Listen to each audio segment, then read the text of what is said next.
With a smaller shop now, I need to get as much off the floor as I can, so I'm trying to maximize my ceiling storage options.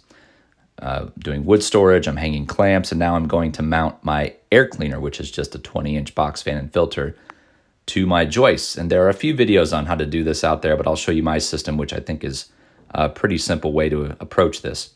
First step is to measure the joists. Mine are about 17.5 inches. With a 20-inch box fan, that's a difference of 2.5 inches.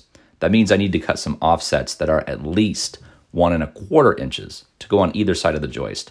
I'm going to shoot for a little closer to 1.5 just to give me a little bit of wiggle room so it's not such a tight fit.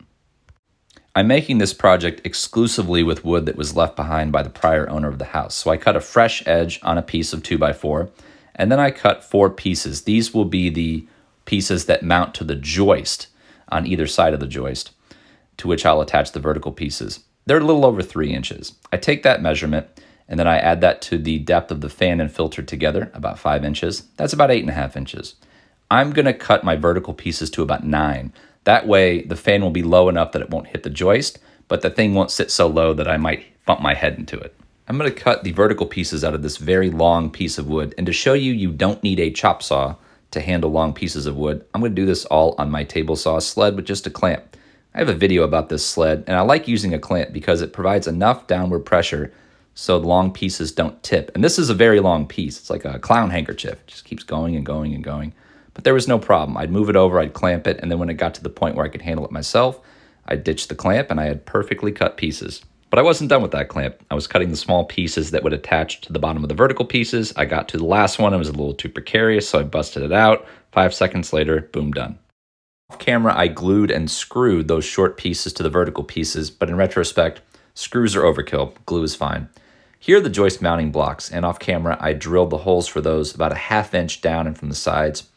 And I countersunk them quite a bit. That's more a function of the short screws I'm using. But more important than that is where these holes are drilled on the pieces. On the joist mounting blocks, they're horizontal and they're on the outer edges. On the vertical piece, they are right down the middle and they are vertical. That's so the screws don't knock into each other because you can't screw them both together at the same time. So speaking of which, I first have to mount the joist mounting block to the joist. And I'm clamping that block flush with the bottom of the joist about 3 or so inches out from that I-beam, and I send in 2 screws to attach it to the joist. I do the same thing on the other side. Once I have that, I take the vertical piece and eyeball about where I want it, and then pre-drill into that joist mounting block so the wood doesn't split, and then I send in 1 screw. The reason I chose 2 screws here is because I didn't want to knock into this and have it twist if it's just 1 screw, so 2 screws might be overkill, but it's what I chose. So I attached the rest of the brackets using the filter as a guide to sort of eyeball to make sure everything was level and to make sure the filter sat nice and flat and made contact on all those pieces. Then I put the fan on top of it, and it was a bit of a snug fit to get in the first bracket because I think my joists aren't 17.5 inches all the way across. But anyway, once it got in through those, it was a nice snug fit. And I readjusted the filter and everything was where it should be. I don't use any sort of seal here between the fan and the filter because gravity and the weight of the fan are enough of a seal if everything is nice and flat. Show you what I mean? I'm going to turn this on. You can see there's nice suction up through the fan. The fan is blowing toward the ceiling. That means your filter arrow needs to be pointing up there as well. I went ahead and made another one of these and put it on the other side of my table saw just to capture a lot of the dust I'll be shooting up. And I took the cords and tacked them to the joist and snuck them down the wall and put them into this switch here so I can control them both right at the outlet. So let's talk cost. The fan was 25 bucks. The cheapest filter you can get is about 5 bucks. Glue, screws, wood, I'm calling 5 bucks. I'm being generous there. So a total of about $35. That's not bad.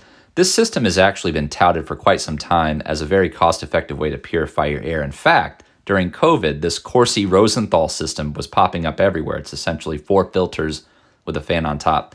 But compare this setup to any commercial option that purports to do the same thing, and you will see the significant cost savings that can be had here.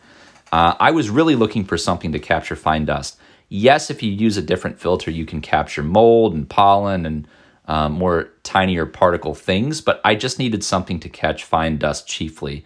And this system does that. So if you're looking for a cost-effective way to purify your shop air, this is one way to do it.